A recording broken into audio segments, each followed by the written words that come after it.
Turun tangga, pegang railing, naik tangga pula, kena berhenti separuh jalan. Akak, abang, bila setiap kali turun atau naik tangga, kena berhenti sebab lutut rasa berat.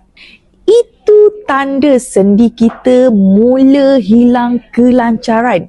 Perkara macam ni, kalau dibiarkan, kita akan makin elak aktiviti yang perlukan pergerakan banyak. Lama-lama sendi makin kaku dan pergerakan kita makin terbatas.